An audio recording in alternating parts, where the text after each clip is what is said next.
Diyara guys, ako nang gipa hinay-hinay uhak bas diri napita kay o nyara ang nylon akong linsa nga akong guide ba para mapagtanto ko kung hanggang ma-straight kung hanggang saan talaga ang ano parte ko gawa ng iniunti-unti ko na paglinis kasi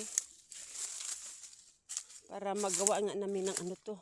Bala ko kasi taniman ng nyug dito. Ang daming kahoy oh.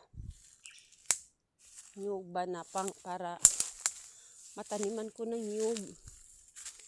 Kaya bala kong bumili ng nyug doon sa ubay sa may ito na yung pagitan ko.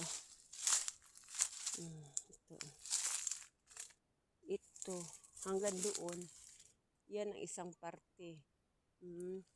Tapos ito naman mula dito hanggang doon. Yan naman ang parte ko. Yan. Yan. Inaano ko na kasi. Magpayo ako dahil napakainit niya guys.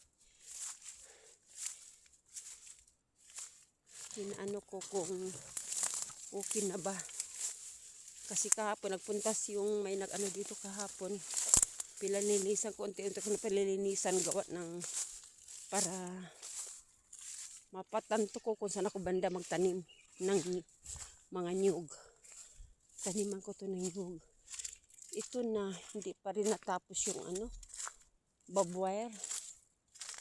Ito, nag-ano ko ng barbwire.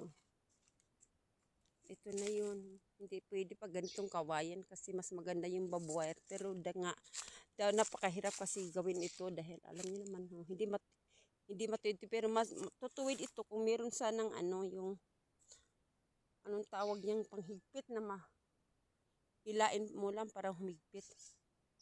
Ayan yan, ito ang area ko guys. Kakahuyan. Kaya unti-unti yung paglinis para nagtanto ko o nag-isip ko na taniman ko ng mga nyug.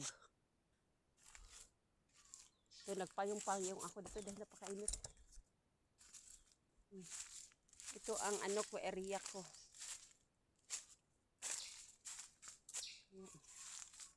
Dito, sa kabilang itong area ito, satsahin ko na.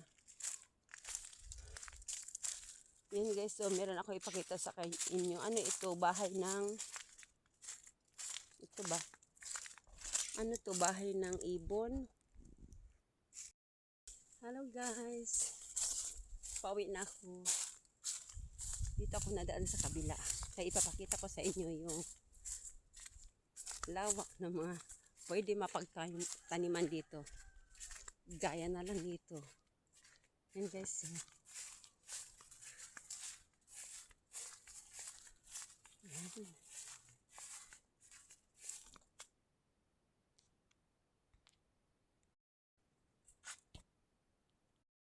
Ayan guys, ipakita ko sa inyo kung gaano kalawak ang pwede mapagtamnan. Yan. Ito, lupa yun ito ng tiyahin ko. Wala yung bahay na yun, wala ng tao. Yung mga tiyahin ko, tiyuhin ko, matatanda na sila. Yan ang lupa nila. Wala kasi ang mga anak na nasa Maynila. Mga anak niya natira dito. Sila lang mag-asawa, yung tiyahin at tiyuhin ko lang natira.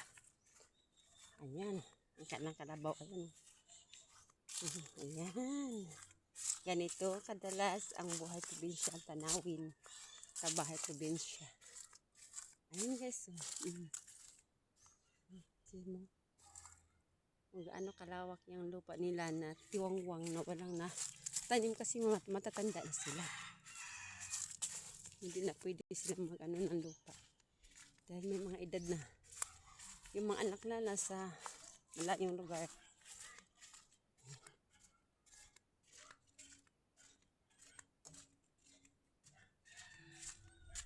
Yan ang backyard ng lapis.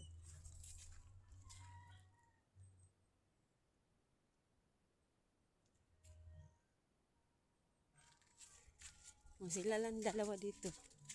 Sa bahay na ito sila lang. Papuntan to sa bahay. Madami. Mayan. Ito sa